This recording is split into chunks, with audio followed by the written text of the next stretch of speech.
A minority get to play in Croke Park. You'll never get the opportunity.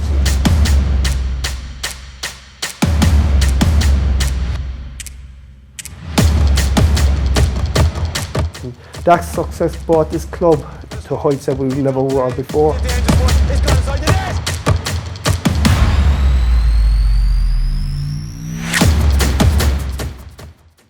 You know, to think a small club could end up in Croke Park, to play in Croke Park. The one thing that really makes it so real is when I remember being in Croke Park before the match started, and the big screen was up there and your club name was there and the team and the players were up there. Driving up to Croke Park on the bus, you just get the sense of history, and the excitement getting off the bus. And I suppose normally you're going to Croke Park to watch a game or something, but I remember getting the gear bag and the hurl out of the bus. I remember thinking, this is special, that you're actually togging out to play in there. A minority get to play in Croke Park all the time, our own Killian Buckley here and a few others now at the moment on the county panel get to play there. But for most of us, it's, you'll never get the opportunity. To use the example of senior clubs, your big senior clubs, the handful of them maybe who are looking at winning a Club All-Ireland, will know a bit about each other, and generally they're populated by quite a few inter-county players. At intermediate and junior, you're probably talking about teams meeting who are unknown entities. I don't know how much we knew about Ballymartle in 2011. I wouldn't say they knew a huge amount about us. The coach, Eddie Murphy, was very diligent about who we were playing. He always did his research. And I think he knows nearly every player in Ireland. I remember actually in the All-Ireland semi-final, we were playing Padraig Pearce from Galway, and Sir Don was the centre forward. He was playing Galway, he was playing Savage Hurling at the time. Eddie was on to me every day about, he turns this way, he goes this way, he fakes this way. So I think I knew everything about him. I think I knew the colour of his eyes at one stage. So Eddie's preparation was unbelievable. So we knew a lot about Dicksboro. We knew obviously they were very strong and some great players. So we knew it was going to be a tough battle. What I was trying to tell the players all the way, the fact that we were going to Croke Park, not to make the big issue out of it, that at the same time, Croke Park, it has a pitch that we played on before. It has 2 in-lines, 2 sidelines, and goalposts similar to all the matches we play on. And we just play the match and win it. Anthony prepares to the utmost. He actually doesn't leave any stone unturned. When Anthony puts his head to something like that, it's all in. We did have a setback a week before we played that All-Ireland final, because we played a challenge game against De La Salle. But unfortunately in that match we lost one of our leading players in Brian Curry, who got his hand broken in that game. When you took him out of our equation, that was a fair dent to our team. But just before we went out, I gave the last word to Brian, who spoke from the heart, and I'd say touch a chord with a few players. I remember the dressing room was just electric. It was just the excitement, everyone was bursting to get out there, and I suppose that reflected in when the ball was thrown in, the first whistle. We started like a train, and after 20 seconds we had a score straight away off from Daniel Edmonds. So I suppose he would have been noted for his scoring prowess, but in fairness he was thrown up in Hurling because we were missing Brian Curry, one of our main players. He was injured unfortunately, and before I know it, Daniel was after getting another point, so I remember thinking, this must be our day. Ballymartle took off like a whirlwind, and I still have an image, and I won't name the individual, but he was playing in the backs, and he held out his 2 arms and he shrugged his shoulders after about 5 minutes over to the sideline to know what on earth are we doing with these lads, because the Ballymartle lads were like as if they were on skateboards going around. They were going around the forward line so fast, and they were linking up, and the passes were sticking, and the shots at goal were going over the bar.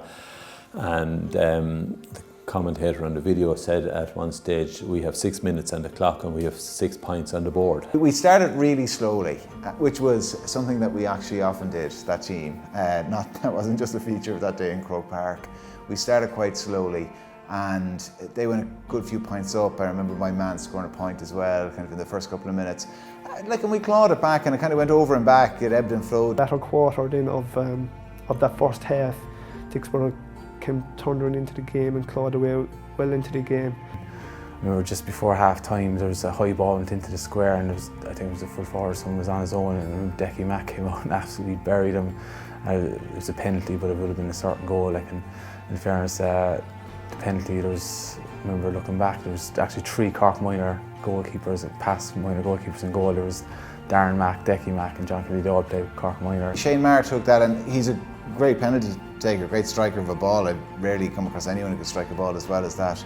I was thinking it was going to be hard to score, but in fairness, Decky made a great save, and it gave us a real boost before half-time, because we went in half-time 10-9.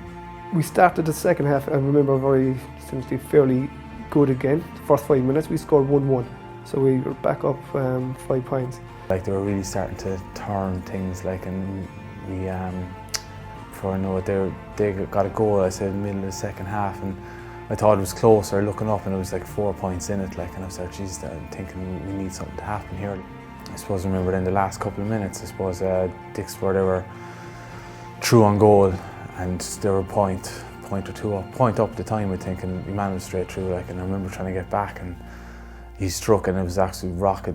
Right, looking back and just going right to the corner, I said, like, that's it now, like, and from nowhere, Decky just stuck the stick out, like, and just flicked it out. It was an unbelievable save, and I've no doubt, like, if that went in, like, it was curtains, like. I still believe that we could, you know, we get one more point to draw at least then, but they came down on the attack, and I remember balling around the square, I remember running in trying to say we have to win this, and whatever way I looked, man hit it straight out the middle, and there was my man right out in the middle on his own, and just tapped it over the bar. 2 points and time was up, like. I was thinking, that's it now, like, I started, like, but I remember hearing then my brother was out in the wing, Dan, and he was screeching, he was no first screeching, but he was roaring to hit the ball, and Decky hit the ball out like a rocket over to him, like, and I was thinking, he has to win this now, like, he has to win it, like. Next thing, his man went up, caught it over his head. I remember thinking, I'm going to choke when I go home, but in fairness to Dan, he never gives up, like, and he stood his man up, like, and he kept him, holding him, and next thing the whistle blew, and free in. You would have expected he was going to maybe lob it in, or you know what I mean, that he would have gone for, you know, just throw it into the box and see what happens. And it's funny, like, he didn't, maybe this is my recollection of it, it didn't feel like this kind of Fergal Hartley type free from 40 metres out. Like, you can see the 45-yard line where he is, and he's about 5 yards back from it, so he was out 50 yards, and we were at time up, and he did, you know, he dropped it in his own words and hoped for the best. Maybe he'd tell you different, but my recollection is he kind of struck it really well struck, about kind of crossbar height. The idea, I would imagine, being that, look, there's a good chance this might get a bang off a hurl, it could get deflected, it could go in. I don't think even he expected it to go straight in without anybody touching it or anything touching it. At that stage, the heart was in the mouth with all supporters, and when it ended up in the net, it definitely, the shout from the crowd, you'd swear there was 80,000 people. You know, it was like on-off switch, like, you know, our on switch was on as he was taking the free, and our off switch was on as it landed back in the net, and the Ballymartle explosion and the excitement and the joy in the field, and you know, it was in the space of, it wasn't even a minute, and it was, you know, a real straight to the heart.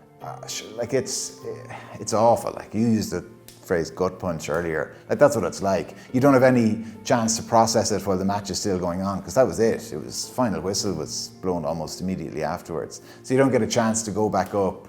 There's no, you know, there's no kind of pucket that you lose and then you have a miss, or like, should we have done this, should we have done that differently? It's, you know, it was completely taken out of your hands. It feels awful. I remember Darren was right next to me. I just remember just hugging Darren and just everyone jumping around. I remember everyone just jumped in on top of us, and I remember falling to the ground, and I just remember looking up, and I just, that moment, I thought of my dad, like, and I remember thinking, geez, he definitely had something to do with this.